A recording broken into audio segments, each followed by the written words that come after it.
आज हम चर्चा करेंगे शीघ्र पतन, धातु रोग और स्वपन दोष के ऊपर। तो सबसे पहले आयुर्वेद के अनुसार हम 3 प्रकार के रोग से ग्रसित होते हैं। पहला है शारीरिक दोष, दूसरा है मानसिक दोष और तीसरा है आगंतुक आने वाला रोग। तो शारीरिक दोष में ये है जैसे हमारा खाना पीना, रहन सहन इसके ऊपर निर्भर होता है, जिसके कारण हम रोग ग्रसित होते हैं। मानसिक दोष ये है कि रात दिन हम किसी विशेष बात को लेकर के चिंतित रहते हैं और उसी प्रकार का असर शरीर के ऊपर पड़ता है।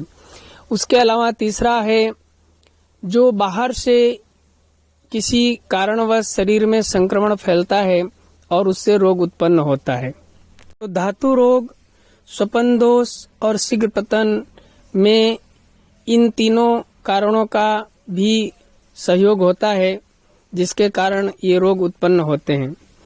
तो जैसे किसी को शीघ्र पतन है तो शीघ्र पतन जैसे पेट के अंदर बहुत गर्मी है या बहुत गरम गरम चीज़ों का उपयोग करते हैं या नशीले पदार्थों का उपयोग करते हैं, बहुत लंबे समय तक तेज मिर्च मसाला या बहुत खटाई की मात्रा उपयोग करते हैं, तो उससे भी वीर्य जो है पतला हो जाता है और वो स्राव होता है बार बार, जिसके कारण भी शीघ्र पतन, धातु रोग या स्वपन दोष होते रहते हैं।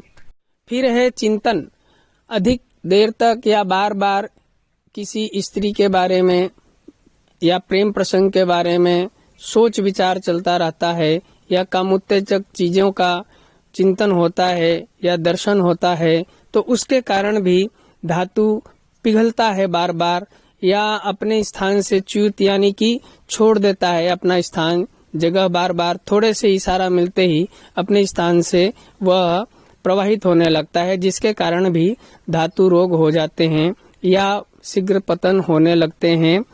तो या स्वपन दोष भी इसी का जड़ है, इसके कारण भी होते हैं। तो हमें मानसिक चिंतन विकार के ऊपर भी ध्यान देना चाहिए। अब है आगंतुक दोष। कुछ रोग ऐसे हैं जो बाहर से आते हैं, जो संसर्ग के कारण भी आ सकते हैं, दूसरे से हमारे शरीर में प्रवेश होते हैं। उसमें बैक्टीरियल कीटाणुओं का बहुत ही ज़्यादा उनका कारण होता है और वो दूसरे के शरीर से हमारे शरीर में प्रवेश करते हैं, जिसके कारण भी या गंदगी, गुप्तांगों में बार बार गंदगी उत्पन्न होती है, सफाई नहीं रखते हैं, तो उसके कारण भी रोग उत्पन्न होते हैं। जो अंदर वीर्य कोश में ये बैक्टीरिया जा करके वीर्य के अंदर उष्णता पैदा करते हैं, जिसके कारण ये रोग उत्पन्न होता है। तो इस पे भी ध्यान देने की ज़रूरत होती है।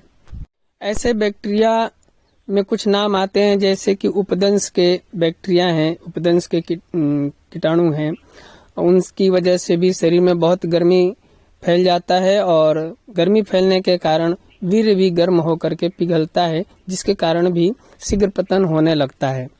अब ये तीनों ही बीमारी ऐसे हैं जो व्यक्ति को बार बार मानसिक रूप से छिन्न कर देता है, छिन्न भिन्न करता है, बार बार उसका मन उसी पे जाता है और मस्तिष्क भी कमजोर होने लगता है, शरीर का बल भी कमजोर होता है। जो वीर्य हमें शक्ति देता है वह बार बार स्रावित होकर या पतला होकर के हमारे शक्ति को क्षीण करता है। तो मेगा पावर यानी कि मस्तिष्क का जो बल है वो भी कम होने लगता है, शरीर का बल कम होता है, काम करने में मन कम लगता है या उत्साह की कमी होने लगती है। तो बहुत सारे जीवन में कठिनाइयाँ आती हैं, वैवाहिक जीवन में भी बहुत सारी कठिनाइयाँ आती हैं, पति पत्नी खुश नहीं रह पाते हैं, तो उनके कारण भी उन्हें बहुत सारे मानसिक विकारों से और शारीरिक व्यवधानों की वजह से बहुत सारे तकलीफ देखने पड़ते हैं। और जिन लोगों के धातु पुष्ट हैं, वीर्य मजबूत है, गाढ़ा है और शुक्राणुओं से भरपूर है, उन्हें संभोग का भी बहुत आनंद मिलता है, संतान की सुख प्राप्ति भी होती है, उनके संतान भी बहुत बलवान, मेधावी, तेजस्वी होते हैं और उन्हें जीवन सुख का आनंद भी मिलता है। पारिवारिक वैवाहिक सुख के साथ साथ शारीरिक सुख भी उन्हें प्राप्त होती है। तो ये हमारा धन है। और पुराने जमाने में हमारे ऋषि गण लोग आशीर्वाद देते थे, वीर्यवान भव। कहीं कहीं महाभारत और रामायण में ये शब्द मिल जाएंगे, वीर्यवान भव। यानी पुरुष के जीवन में वीर्य नहीं है तो वो निस्तेज जीवन जीता है, जिसके कारण उसे जीवन का संपूर्ण आनंद नहीं प्राप्त हो पाता है। इसी वीर्य के कारण पारिवारिक जीवन में संतान का सुख प्राप्त होता है और आध्यात्मिक जीवन में ज्ञान ध्यान का सुख प्राप्त होता है, यौगिक सुख प्राप्त होता है।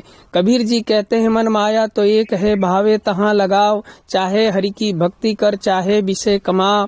तो ये शरीर ही है जो हमें अध्यात्म सुख सांसारिक सुख दोनों ही देता है।